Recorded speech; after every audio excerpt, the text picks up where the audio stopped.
దేవునికి స్తుతి. మీరు దేనికైనా భయపడుతున్నారా? నేను మాట్లాడిన గౌరవించారని మౌనమా ఉన్నారా? అది నిన్ను మాత్రమే చూస్తుందని యేసు చెప్పాడు. భయపడకుండా మాట్లాడండి మరియు మౌనంగా ఉండకండి. చెత్త మనుషులు, చెత్త దెయ్యం. దేవుడు చెప్పాడు, కుమార్తె, కొడుకు భయపడవద్దు.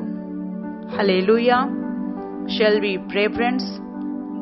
ప్రభువు, మా ప్రేమగల దేవుడు, ఈ రోజు కూడా యేసుక్రీస్తు నామంలో ధైర్యంగా మాట్లాడే ధైర్యాన్ని మీ పిల్లలకు అందించండి.